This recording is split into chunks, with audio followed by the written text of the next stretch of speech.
सेलिबा cultural dress से फजे फजदे हाइबिरम आइदि नों मदों से सेक पनी नको हाय आई ती तो अराइगा आई गाड़ी सेत्रे आई ना मा कैमरामैन ने मथौ दा यौरे म्याम रेजगा केनमा लाइके बत्ती लेकाय कम्युनिटी हॉल को रेजगा नि लोंग मजे को म्याम एना ना Karandewa. Ayo finally je. Ayo risk sama mega tak langsung dia. Mana ada aku ni. Ini mana aku tak ada aja. Ini hobi aja.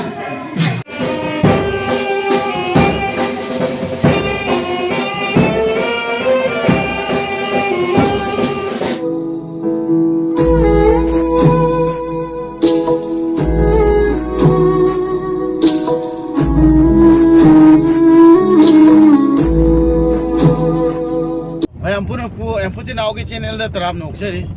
mayam ngasi je luhung bama yaw bosat pane luhung ma jaw je hairok tagi aiga mamang da reels ta ju ubiramani ko ichan be ma aina adu aidi magi luhung do imung se aidi nupa imung se aigi am nung sijaraba dada maras ka chiche ro ma sani ga ko moigi imung manung gi angang sing ni hai tare ko aduna ani ron dagi na aidi yaw ba tare hai tare yam ju thaja dana yam ngak pa ai tare ichan be mana chali imung je chichero ma seni ko gi imung gi angang orem ngani ai ai ngak pa ai tare adu duna ani mak yaw da ba yadre adu hairok tagi akoi chalani sidagi adu ga ada akoi gi luhom ma oi doi ni ko bamon le kai da ana hujik akoi chat pa haure dress di ai pura challe adu ga hairok ta dum selani som da suras lai re suras haim ta biro som da sibana haim ta कोई हम चल ले हुजी को अदुगा हाईरोक तगी तुम तानरगा dress सेलगा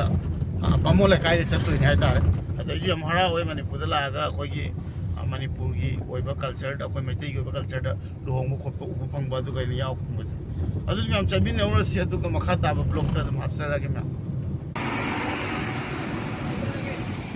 ओय आनो लामा इंदो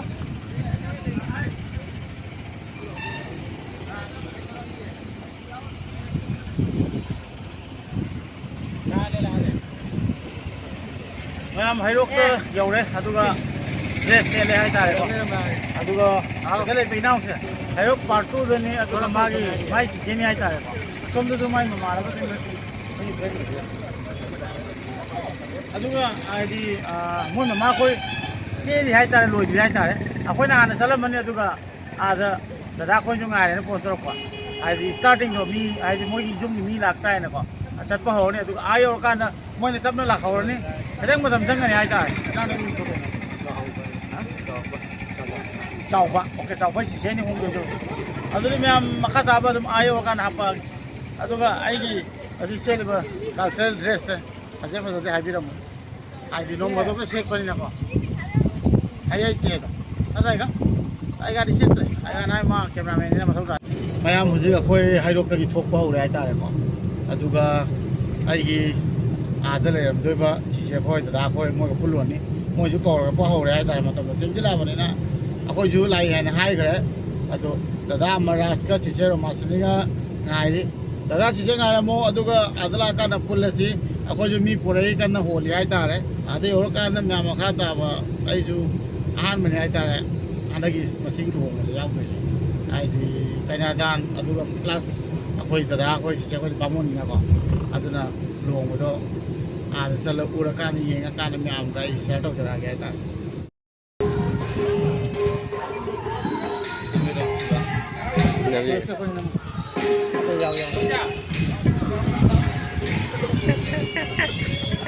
Karandewa.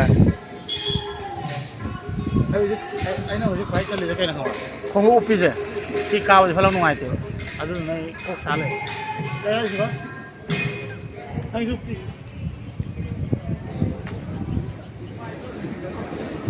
yauре myam reisga kenama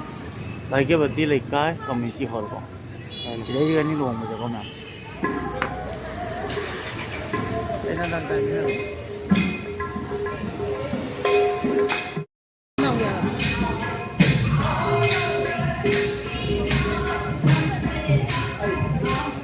ai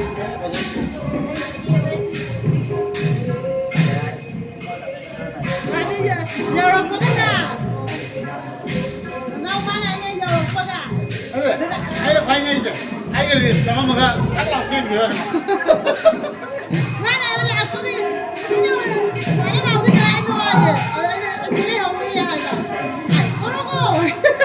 잘 제대로 있잖아도 잖아 이렇게 되고 이제가 많아 모이바 그다 이제 거의 다 강내 그래서 거물로 가야 돼 봐야 돼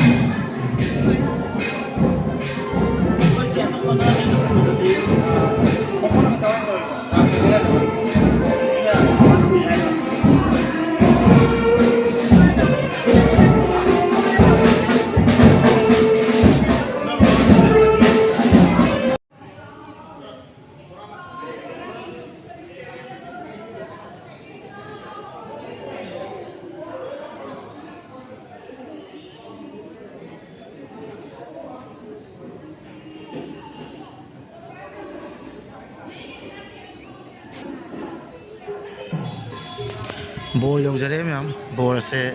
दादा मरास का चिचेरो मासनी की मनावनी पासिंग है तारे अदुना अनिरोम तकी आइना आइकी फैमिली का चप माने है जैसे में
मैम दादा मरा तो लेरे मैम सक्तारपनी दादा उनरे अब चीचे सोन चाबीदमतना कन्ना चाब्रोना सिल है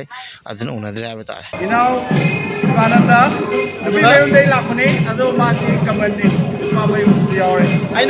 सिद लेरे हाँ वीडियो दादा दादा अंकल की मसाने नुपी इमूंगू दादा इमूंगू लोनमक फैमिली है